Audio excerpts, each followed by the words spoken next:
Hello friends, hope you all are fine. Today we are going to start our chapter number 9 of class 12th economics and the name of chapter is excess demand and deficient demand.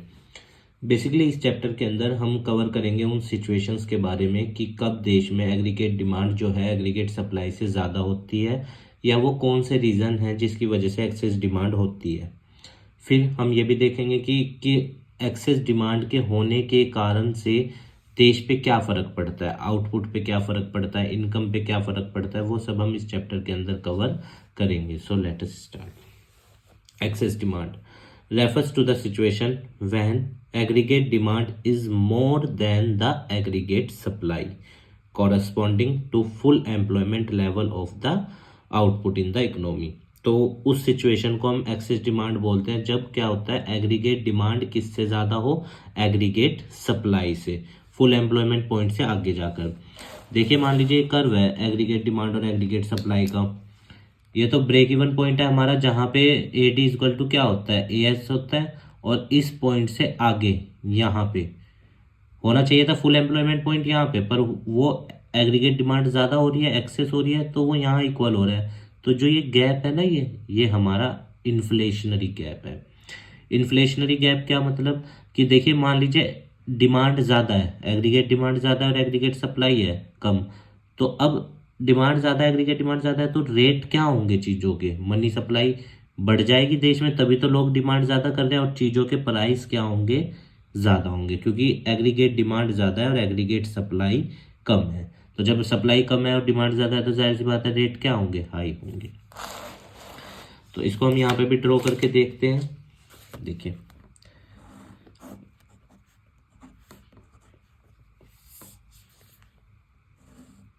ये हमारा A S का curve origin से शुरू होता है, A D का curve above the origin, because A D include what, consumption, and we know consumption can never be zero.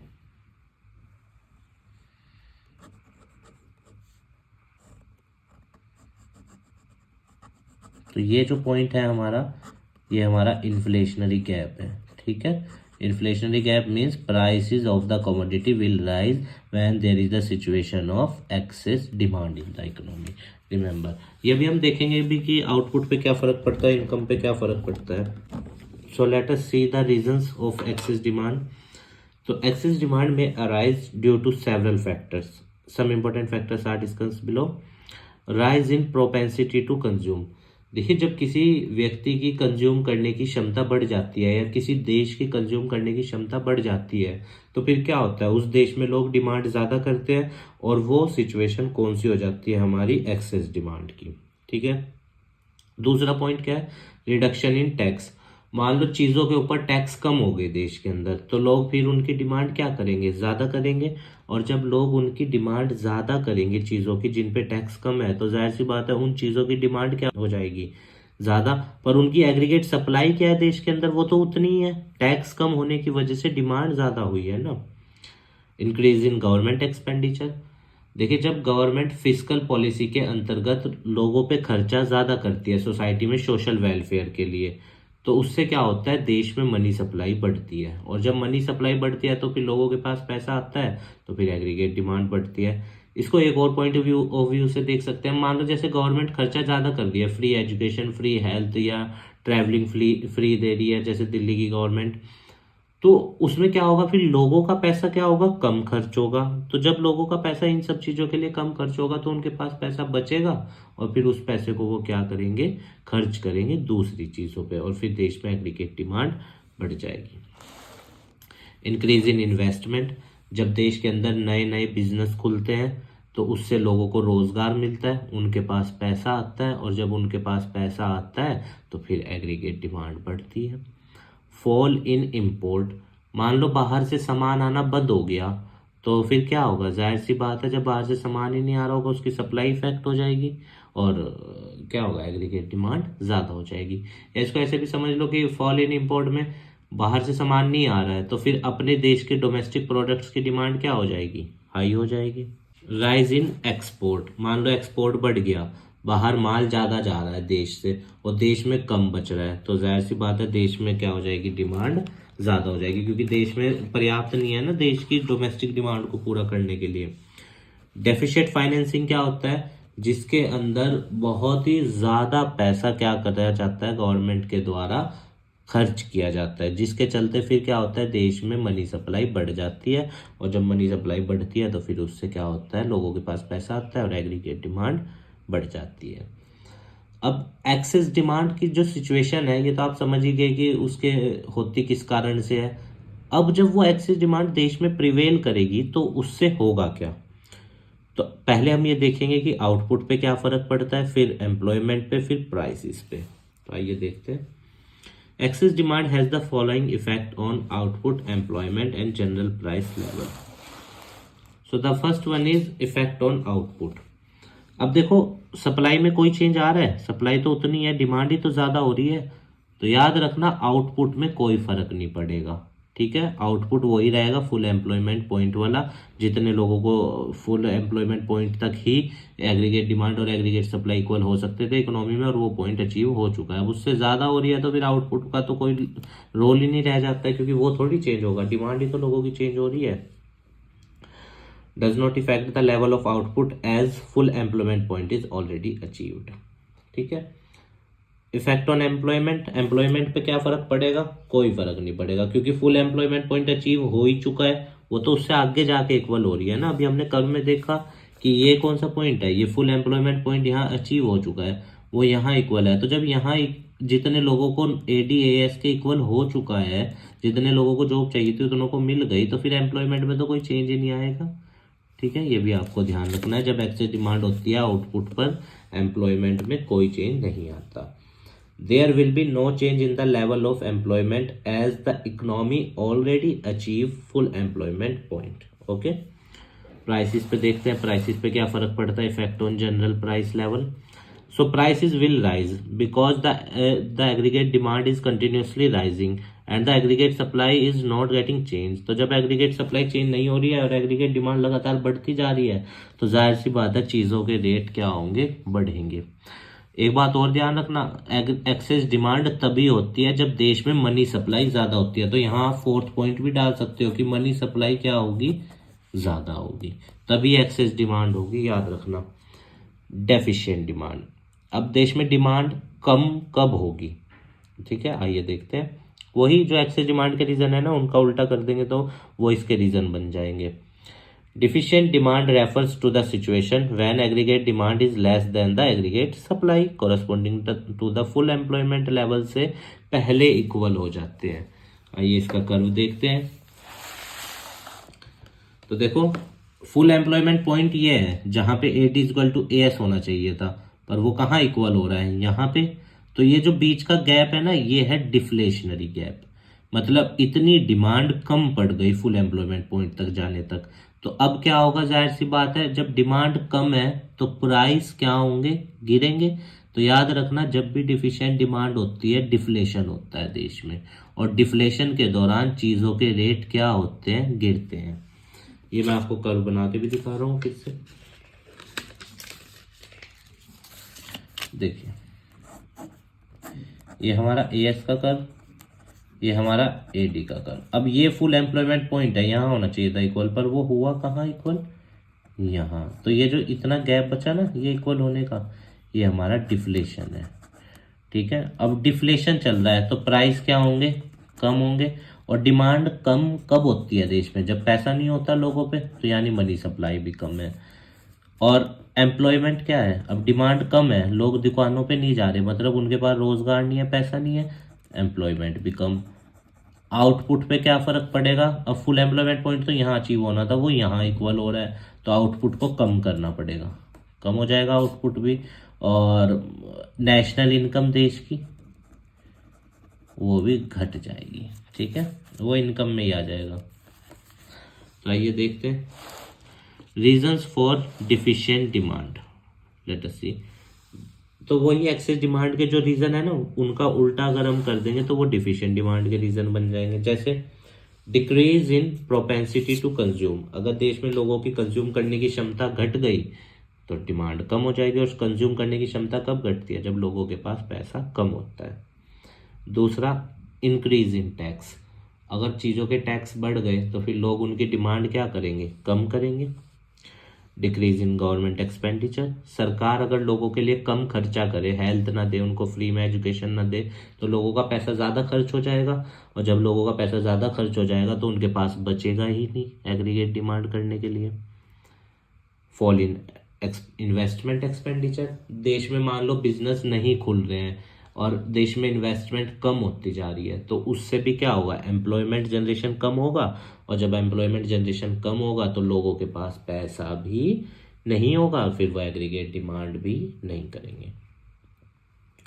Rise in import, अगर मान लो देश में इम्पोर्ट बढ़ गया तो उससे क्या होगा, बाहर से जो सामान आ रहा है अपने देश के सामान की डिमांड क्या हो जाएगी, कम हो जाएगी, और अगर लगातार इंपोर्ट बहुत बड़ी क्वांटिटी में हो जाए तो उससे जो फॉरेन गुड्स हैं उनकी भी डिमांड कम हो जाती है, क्योंकि उनकी सप्लाई बहुत ज़्यादा हो गई ना।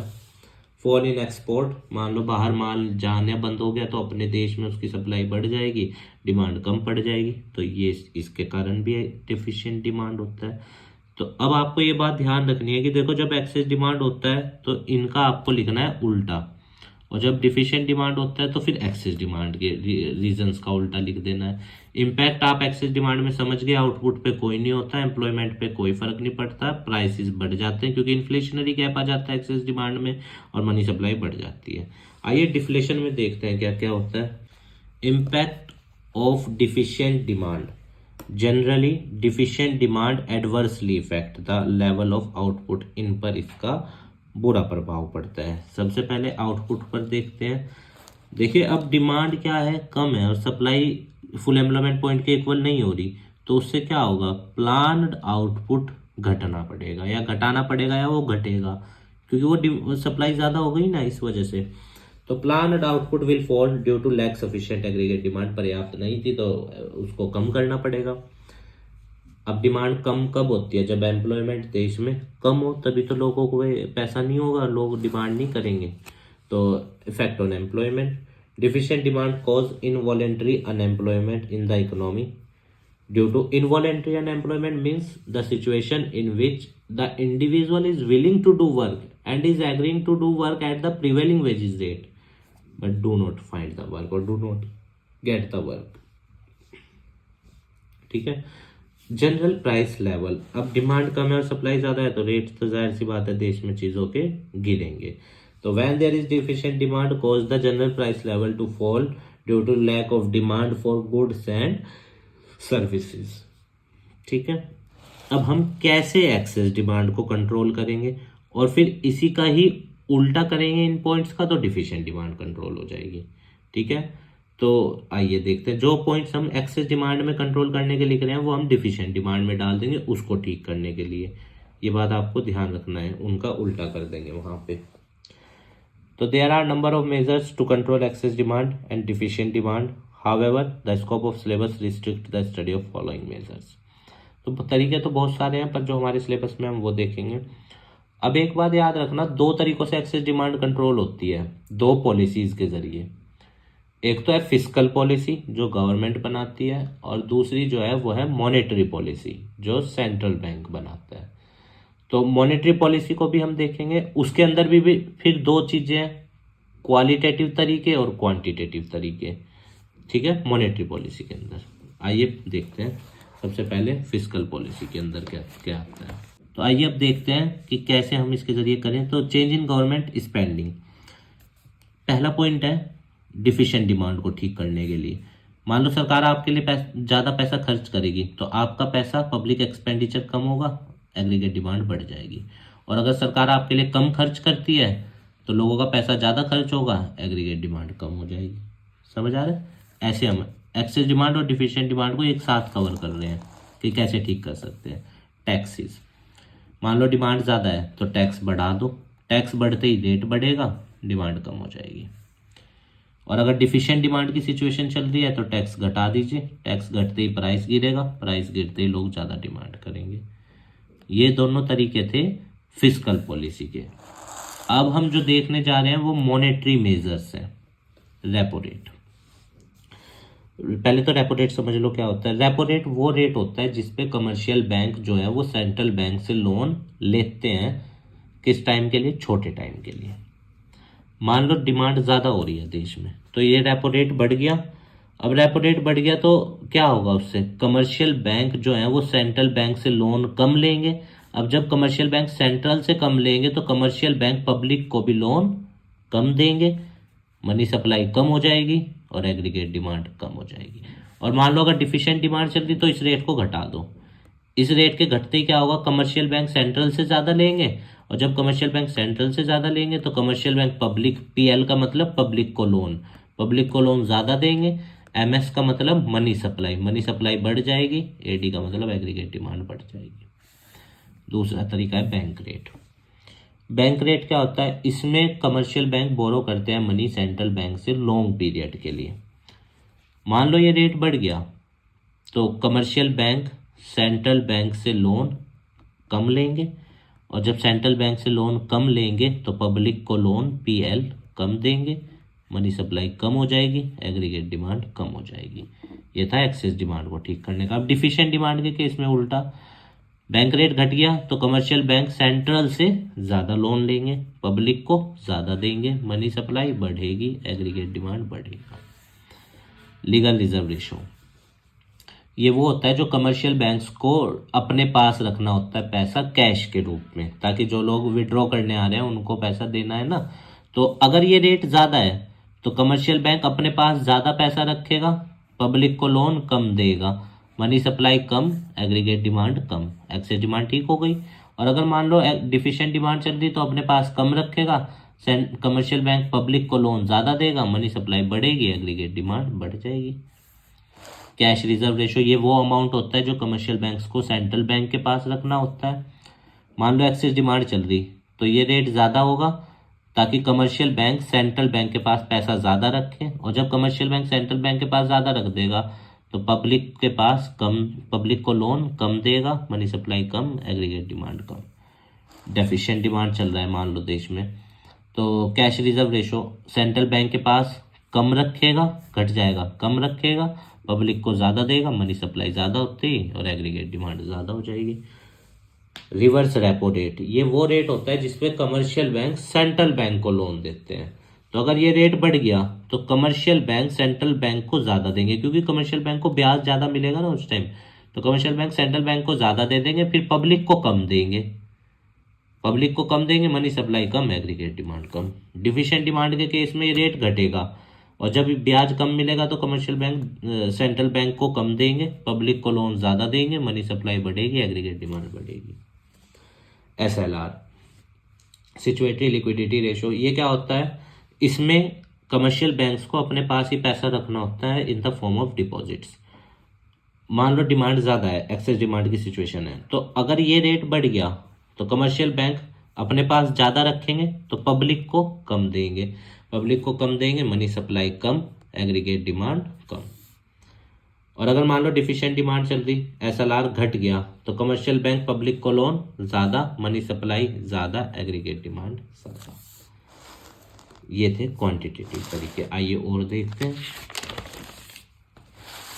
नाउ लेट अस सी क्वालिटेटिव इंस्ट्रूमेंट। याद रखना, quantitative instrument and qualitative instrument comes under the monetary measures and monetary policies formulated by central bank, and in fiscal measures we have only studied two, government spendings and taxes. Qualitative तरीका है, आइए देखते हैं। तो पहला है margin requirement. Margin requirement क्या होता है, जैसे मान लीजिए 5 लाख का कोई व्यक्ति लोन लेने गया, 5 लाख लोन का अमाउंट है और उससे 8 लाख रुपए की प्रॉपर्टी रखवाई, तो कितने की फालतू रखवाई, 3 लाख रुपए की। तो ये जो 3 लाख रुपीज की उससे प्रॉपर्टी फालतू रखवाई, ये क्या है, हमारा मार्जिन रिक्वायरमेंट। ठीक है, आया समझ आपको मार्जिन रिक्वायरमेंट क्या होता है।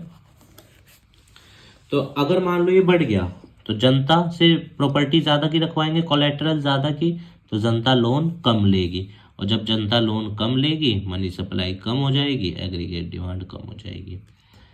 मार्जिन रिक्वायरमेंट घट गया, अगर जनता से प्रॉपर्टी कम की रखवाई तो जनता लोन ज़्यादा लेगी, मनी सप्लाई बढ़ेगी, एग्रीगेट डिमांड बढ़ेगा। ओपन मार्केट ऑपरेशन, ये वो होता है जिसके अंदर सेंट्रल बैंक जो है वो गवर्नमेंट की सिक्योरिटीज को पब्लिक को बेचता है, ठीक है, कमर्शियल बैंक्स के थ्रू। तो अगर ये सेल कर रहा है तो जनता खरीदेगी, जनता के पास से पैसा चला जाएगा यानी मनी सप्लाई कम, एग्रीगेट डिमांड कम। और जब जनता से बाय करेगा तो जनता के पास पैसा आएगा यानी मनी सप्लाई बढ़ेगी, एग्रीगेट डिमांड बढ़ जाएगी। ये डिफिशिएंट डिमांड के केस में वो बाय करेगा और एक्सेस डिमांड के केस में वो सेल करेगा। सिलेक्टिव क्रेडिट कंट्रोल के अंदर आ जाता है रेशनिंग करना। रेशनिंग मतलब रेशियो में बांट देना कि किस सेक्टर में कितना लोन देना है या किस काम के लिए कितना लोन देना है। उससे भी क्या होता है, मनी सप्लाई इफेक्ट होती है। मान लो अगर रेशनिंग कर दी हमने कि इन इन चीज़ों में कम लोन देना है तो मनी सप्लाई क्या हो जाएगी, कम हो जाएगी। और मनी सप्लाई के कम होते ही एग्रीगेट डिमांड भी क्या हो जाएगी, कम हो जाएगी। तो ये था ये चैप्टर, बहुत ही आसान चैप्टर है। इन्फ्लेशन डिफ्लेशन का कर्व है इसमें, क्योंकि देखिए बोर्ड में जनरली देखा गया है वो एक कर्व जरूर बनवाता है, चाहे तो वो इक्विलिब्रियम बनवाए DAS से या फिर SRI अप्रोच से या फिर इन्फ्लेशन डिफ्लेशन के केस में का देगा, और या फिर मॉनेटरी मेजर्स पूछ लेता है, क्वांटिटेटिव तरीके क्वालिटेटिव तरीका MCQ के जरिए पूछ लेता है। ठीक है, तो आप अच्छे से कर लीजिएगा इसका बुक वर्क, और जो भी आपकी क्वेरी हो आप हमें कमेंट बॉक्स में बता देना, हम उसका आंसर देने की पूर्ण रूप से कोशिश करेंगे। आप स्वस्थ रहिए, खूब लाइफ में आगे बढ़िए, यही हमारी मनोकामना है। इस देश को अच्छा बनाइए, समाज को अच्छा बनाइए, अपना अस्तित्व इस समाज में स्थापित कीजिए और बहुत ईमानदारी से और मेहनत से अपनी स्टडी को कंटिन्यू कीजिएगा। ठीक है स्टूडेंट्स, स्वस्थ रहिएगा, धन्यवाद।